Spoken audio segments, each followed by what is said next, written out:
pessoal, tudo bem? Então vamos lá para a próxima aula e aí a gente começa a falar um pouquinho nesse tópico sobre soluções eletrolíticas e células galvânicas. E hoje na aula especificamente a gente vai falar um pouquinho sobre alguns detalhes das células eletroquímicas, assim como alguns parâmetros termodinâmicos que a gente pode calcular a partir de uma célula eletroquímica, tá? Então olha só, começando com alguns fundamentos, algumas retomadas aí de fundamentos relacionados às células eletroquímicas, a gente define uma célula eletroquímica como aquela formada por dois eletrodos ou condutores metálicos em contato com um eletrólito, ou chamado também de condutor iônico, tá? Então seria mais ou menos o que a gente tem aqui nesse esquema. Então a gente tem dois eletrodos em contato com um eletrólito, que a gente também é uma solução iônica, né? Onde tem que está propícia para conduzir os elétrons aí dessa reação. Então olha só, o eletrodo e o seu eletrólito, ele se constitui o compartimento eletrólito ou semicélula. Tá? Então a gente teria então esse conceito de semicélula que está relacionado então com o eletrodo e o seu eletrólito. E os eletrodos, eles podem ocupar o mesmo espaço, o mesmo compartimento, se os eletrólitos forem comuns. Tá? Então, se o mesmo eletrólito vale para dois eletrodos, eles podem ocupar ou compartimentos diferentes se os eletrólitos forem diferentes. Tá? Então, olha só, a gente tem aqui, por exemplo, eletrólitos diferentes e por isso os eletrodos estão em compartimentos diferentes. Tá? Então, é isso que eu quero dizer. E se acontecer isso, se a gente tiver dois compartimentos, esses compartimentos são interligados por essa ponte salina aqui, que a gente vê nessa figurinha aqui, tá? Se os eletrólitos são diferentes. E essa ponte salina nada mais é do que uma solução concentrada de um eletrólito, só que imobilizado em gel de agar, e que completa o circuito elétrico e possibilita a operação da pilha, ou da célula eletroquímica, tá? Então, essa é a função da ponte salina. E existem dois tipos de pilhas eletroquímicas ou células eletroquímicas, tá? Uma que a gente chama de pilha galvânica, que quer dizer o quê? Na pilha galvânica, a eletricidade é um resultado da reação, tá? Então, a gente tem uma reação redox espontânea no caso da pilha galvânica. E uma pilha eletrolítica é o contrário, então é uma reação não espontânea e que ela vai ocorrer somente a partir de uma fonte externa de corrente. Então, no primeiro caso, a eletricidade é o resultado da reação, já que a reação é espontânea, e no segundo caso, a gente precisa fornecer eletricidade para que essa reação aconteça, já que ela não é espontânea, tá? Então, essa seria a principal diferença entre uma pilha galvânica e uma pilha eletrolítica. E a gente, então, como a gente disse na aula anterior, a gente vai ter uma reação redox acontecendo nessa célula eletroquímica, tá? E essa reação redox nada mais é do que a transferência de elétrons de uma espécie química para outra. Então, essa seria uma conclusão, uma definição bem geral de reação redox. E nessa reação redox, a gente vai ter, então, a espécie redutora, né, o redutor, que é o doador de elétrons dessa reação, e a espécie oxidante, que seria o aceitador de elétrons. E essa reação redox, ela é expressa por duas semi-reações, ou seja, ao mesmo tempo acontece a reação de oxidação e a outra semi-reação seria a reação de redução, tá? Então, a gente sempre tem numa reação eletroquímica duas semi-reações, a reação de oxidação e a reação de redução. E aí a gente pode fazer a diferença entre essas duas semi-reações a partir de dados de redução, como a gente vai ver daqui a pouquinho. Tá? Então, olha só, aqui é um exemplo, né, onde a gente tem a equação global aqui embaixo, a gente tem o cobre 2+, reagindo com zinco metálico, formando quem? O cobre metálico e a formação de Zn2+. Para a gente chegar nessa reação global, a gente teve que partir de duas semi-reações, né? Então, essas duas semi-reações que eu me referia no slide anterior, que somadas fornecem a reação global, tá? Então, olha só, a gente define, outra definição importante também, né, para relembrar, substâncias oxidadas e reduzidas, então a gente chama essas espécies de par redox, né, ou oxi-RED, de oxidação e redução. Nesse caso aqui, desse exemplo que eu mostrei para vocês, quem seria o nosso par, né? Seriam os nossos pares redox. Então, seria cobre 2+ e cobre 0, e zinco 2+ e zinco 0, tá? Então, esses seriam os nossos dois pares aqui redox. Outra definição importante para a gente relembrar. Numa célula eletroquímica, a gente sempre vai ter um ânodo, então é o eletrodo sede, né, onde ocorre a oxidação, e a gente vai ter o cátodo. Então, o cátodo seria o eletrodo sede, ou o eletrodo onde ocorre quem? A redução, tá? E a gente, já que é uma reação, a gente pode definir o nosso coeficiente reacional, que é o quê?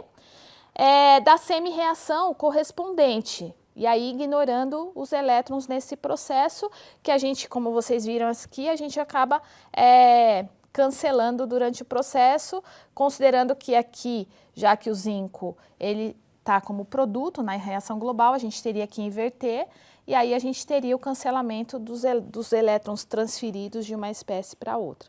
Então, como é que a gente calcularia o coeficiente de reação para a redução do cobre, né, da semi-reação de redução? Então, seria o quê? Nada mais do que 1 sobre a atividade do cobre 2+. Tá? Então, assim, a gente poderia calcular o coeficiente reacional dessa semi-reação, que seria a redução do cobre.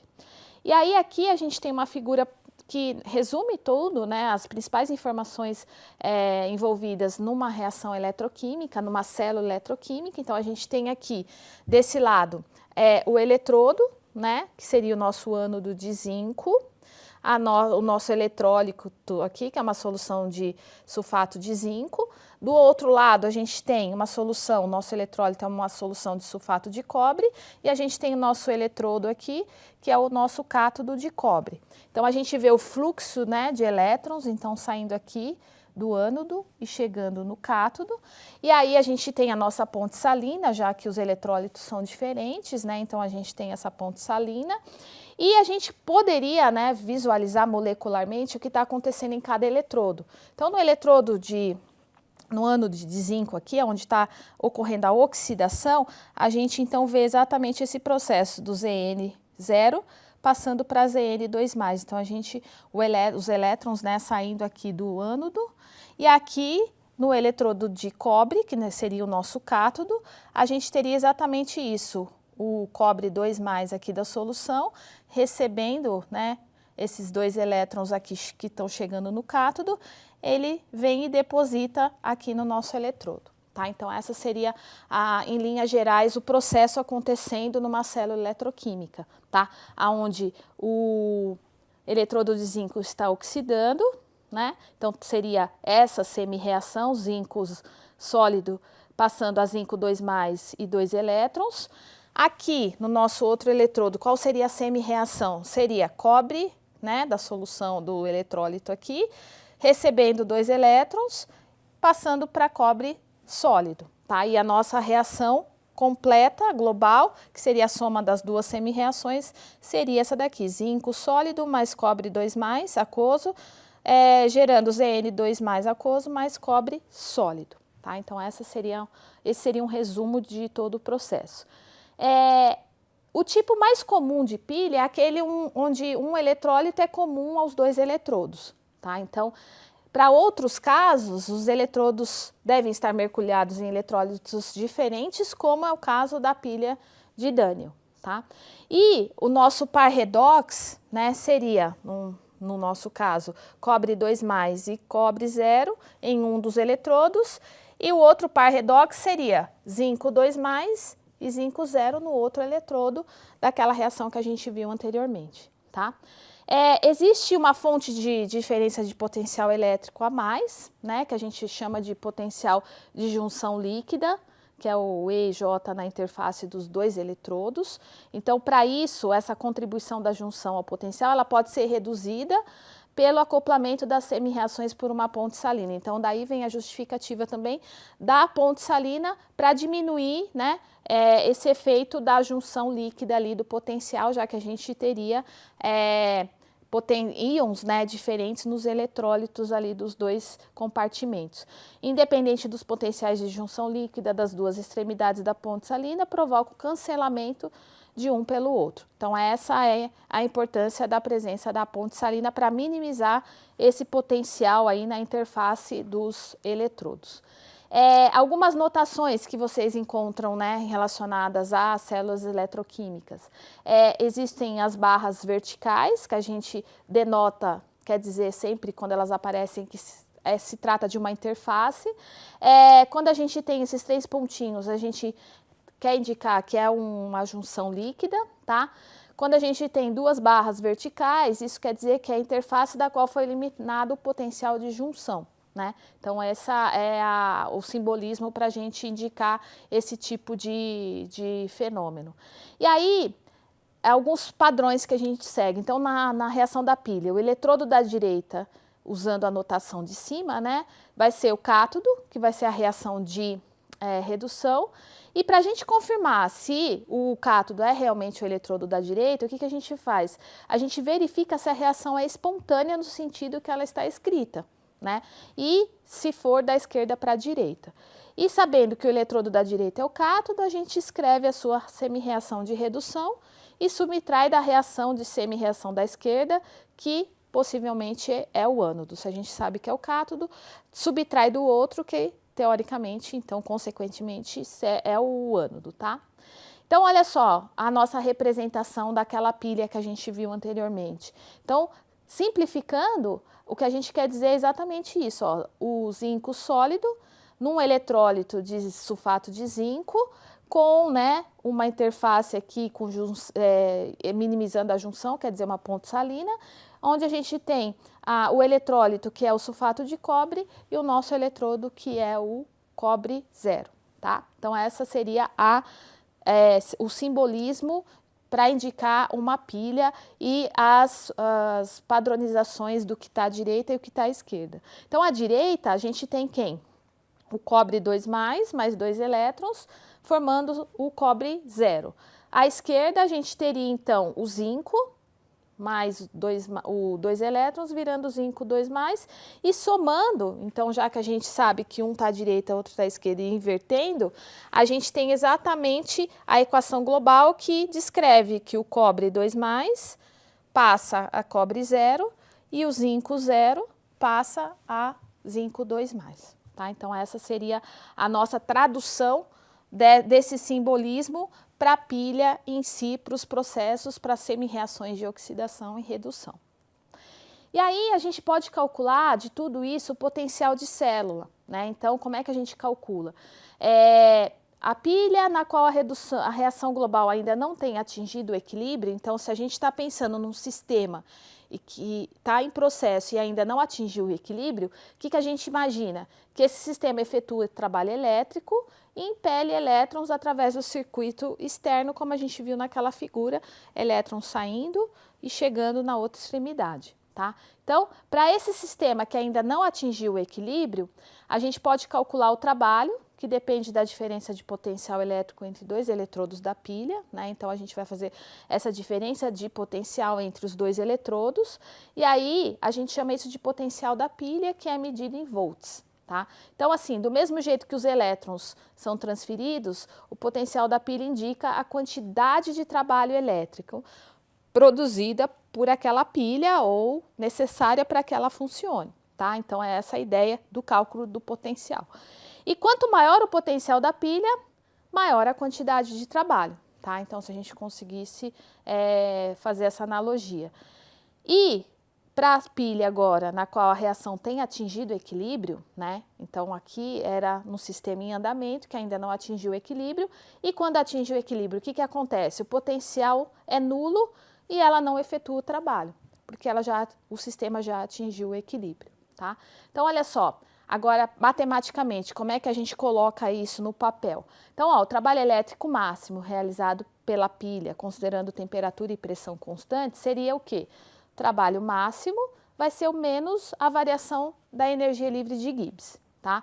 E aí, como é que a gente sabe a reversibilidade do processo? É uma condição necessária para considerar o trabalho máximo, né? E é confirmada pela medida do potencial da pilha, a corrente nula, também conhecida como força eletromotriz da pilha, tá? Então, a gente consegue, a partir dessa força eletromotriz da pilha, deduzir a reversibilidade do processo. Então, qual seria a relação entre a energia livre de Gibbs e o potencial de corrente nula? Então, seria exatamente isso, ó, o ΔG de reação é igual a menos Ni Fe, aonde o F é a constante de Faraday e o Ni aqui é o número de elétrons envolvidos no processo, tá? Então, ó, a energia livre de Gibbs da reação, se vocês virem, é sempre negativa, né, indicando a reação espontânea. Então, por isso a gente tem aqui, se ela for negativa, ela indica uma reação espontânea. E quer dizer o quê? Que o potencial positivo da pilha, tá?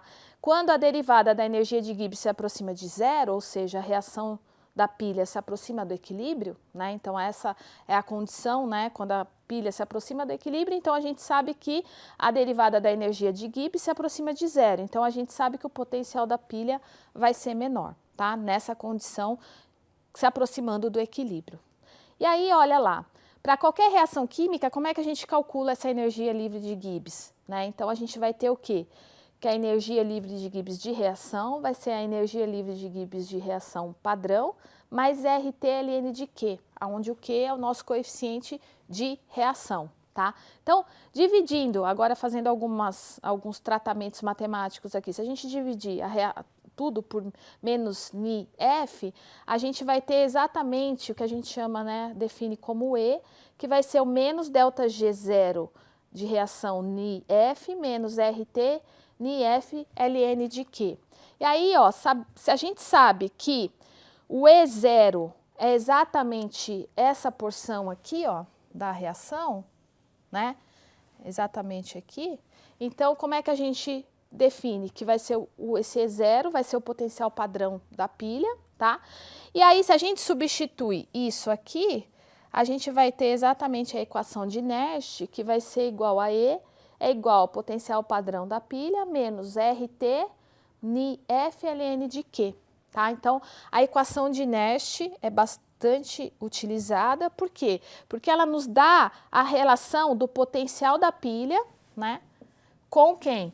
Com a composição do sistema, que é o nosso coeficiente de reação, reacional, tá? Então, equação de Nash é uma equação muito utilizada para esse tipo de relação, para esse tipo de cálculo. E aí, a gente tem, né, como eu mostrei para vocês agora há pouco aqui, ó, esse Ni0 aqui, ou esse E0 aqui, que é o potencial padrão da pilha.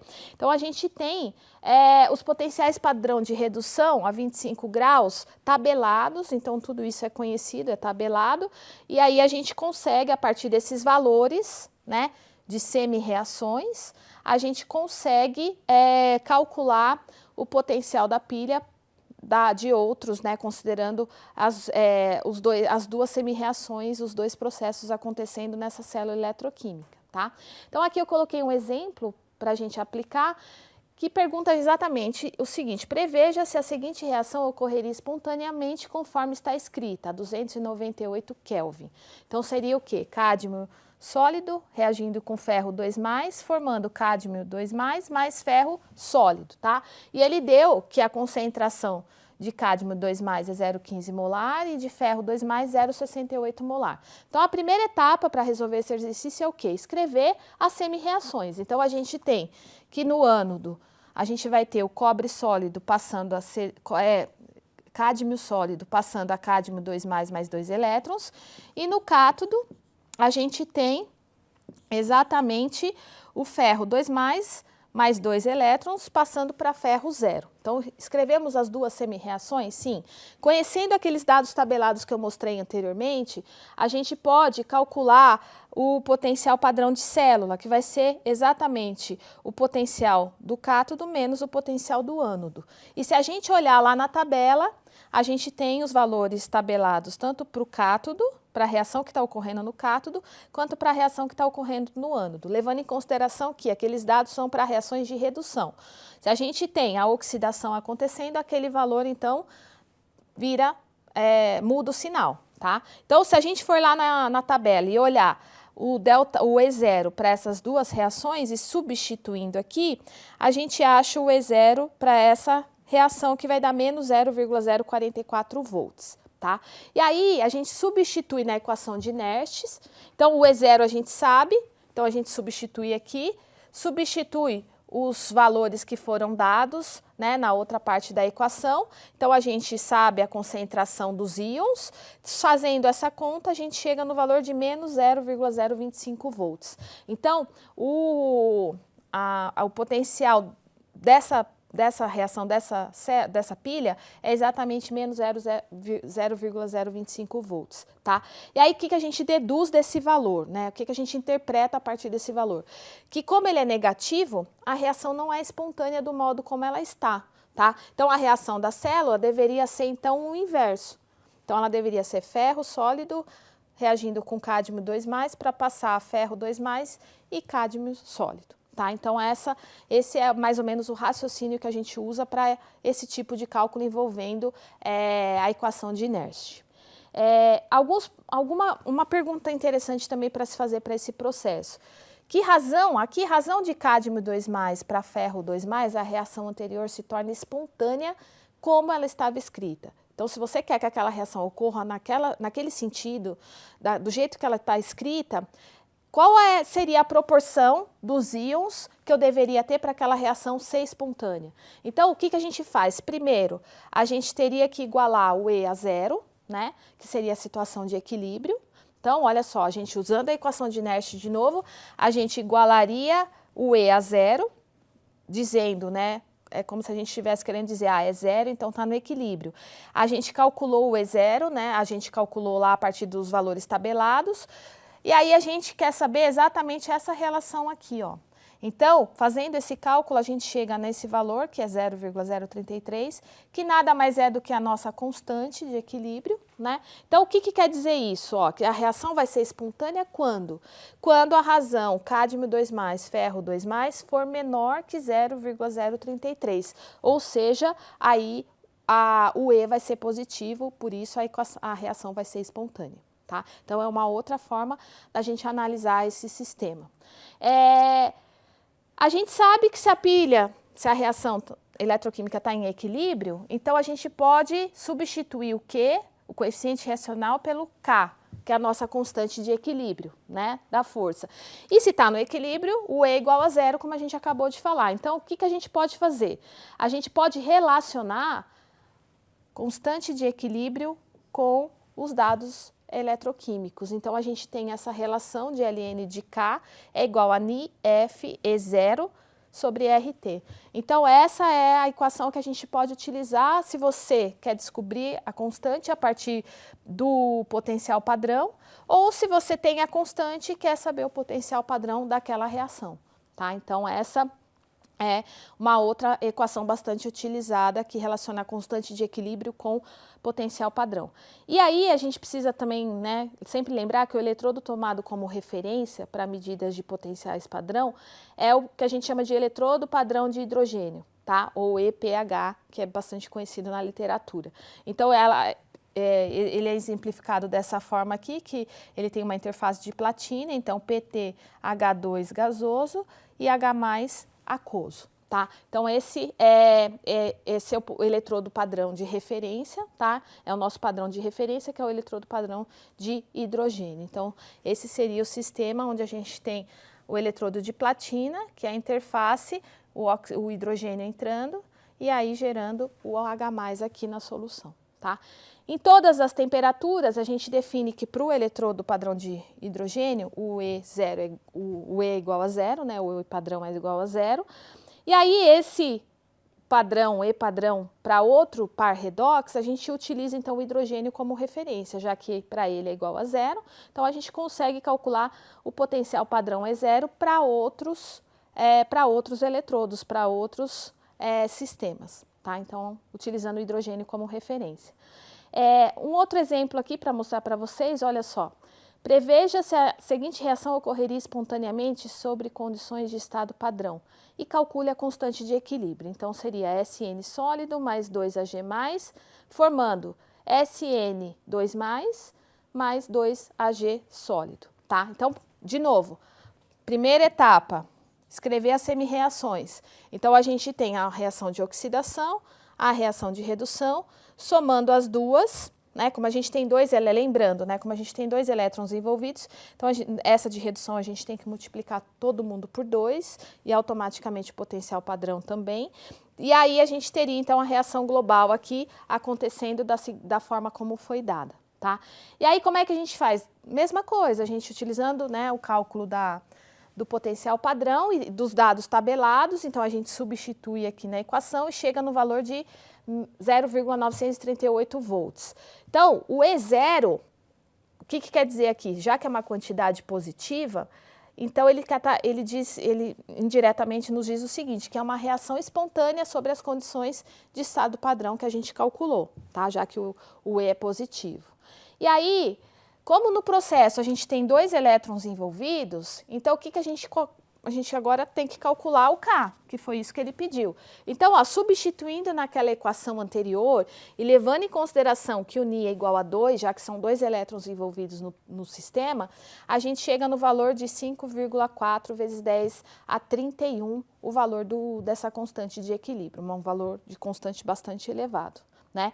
E uma forma alternativa de mostrar a espontaneidade dessa reação, se essa reação é espontânea ou não, seria usar essa fórmula. O ΔG, zero de reação, é igual a menos Ni, F é zero. O Ni é 2, o F aqui é a constante de Faraday e o valor do E0 calculado aqui, a gente chega no valor de menos 181 kJ por mol. E aí, sabendo que o ΔG tem um alto valor negativo, isso indica uma reação espontânea sobre as condições de estado padrão, tá? Então, aqui é um outro tipo de aplicação que a gente pode encontrar para cálculo de constante e definir também se a reação é espontânea ou não nas condições dadas. E aí, para resumir tudo isso, a gente tem, né, algumas relações, então, relação entre constante, ΔG e potencial da célula. Então, se eu posso calcular o potencial da célula usando essa reação, essa equação RT, NF, ln de K. Eu posso calcular o ΔG usando o menos RT ln de K. E eu também posso calcular o ΔG usando o potencial de célula aqui pela equação menos NF E0 da célula. Então, aqui a gente consegue visualizar todas as relações que a gente pode fazer entre ΔG, constante e potencial da célula. Tá? E aí a gente sabe que se o ΔG é negativo, a constante muito maior que 1, o potencial da célula é positivo, a gente vai já saber que a reação é uma reação espontânea. Se o ΔG é 0, o K é igual a 1, o E de célula é igual a 0, é um indício, né, uma dica para a gente que o sistema está em equilíbrio. E numa terceira situação seria com o ΔG positivo, o K muito pequeno, muito menor que 1, e o potencial da célula negativo. Então, isso indica a não espontaneidade do processo, tá? Então, na aula de hoje, a gente teve esse panorama aí de relações entre propriedades termodinâmicas com potencial de célula, e aí na próxima aula a gente vai falar um pouquinho sobre das aplicações dos potenciais de célula, onde é que a gente pode aplicar esses conceitos na prática. Então, até lá.